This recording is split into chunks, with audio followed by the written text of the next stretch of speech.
Ito yung ulam namin ngayon. Lampay-lampay at saka itong ganito, litob. Ito po yung lamas na gagamitin. May sibuyas, luya, kamatis at bawang. Meron pang sili, espada, isang piraso lang.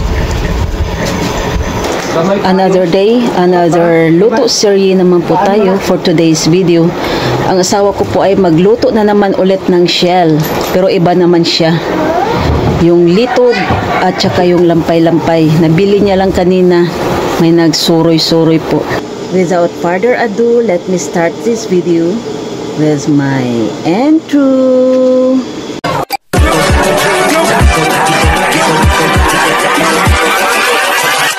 Hold up.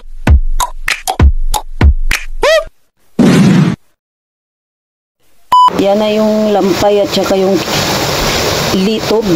Ginisa na ng asawa ko. Maya-maya kakain na kami. Na yung shell guys, luto na. Kain na kami. Ito na yung ulamin namin ngayon. Yung lampay-lampay at saka litob. Ayun, sabihin. Tapos with this sinabawang piniritong isda. May tira pa kaming inasal. Tapos yung kanin namin medyo tutong. Buwan ka, kumain ka na. Di pa nga tayo nakapagdasal. Uy, nakalimot ko. Nakalimot mo ko.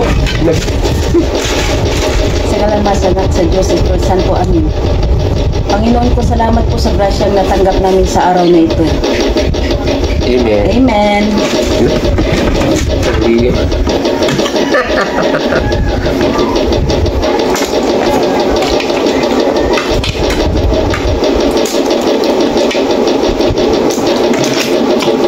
Ano guys?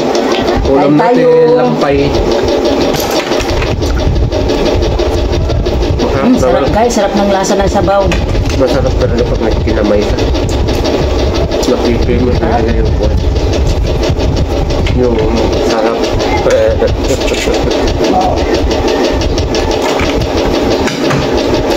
Masarap talaga ang gulay.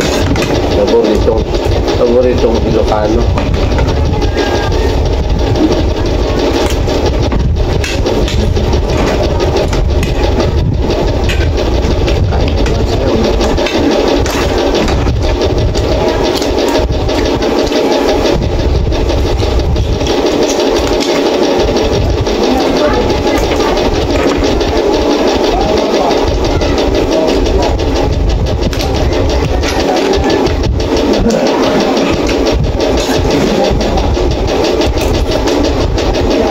Really?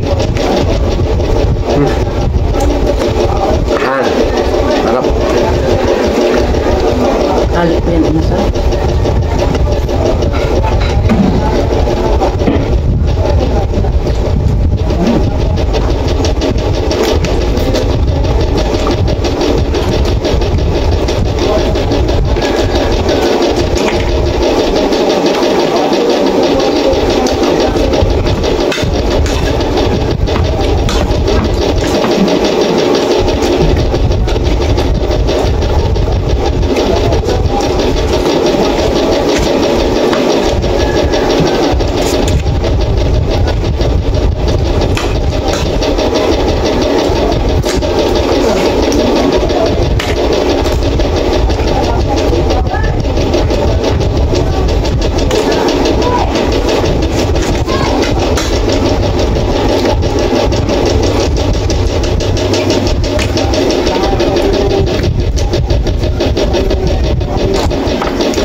tapos na kaming kumain.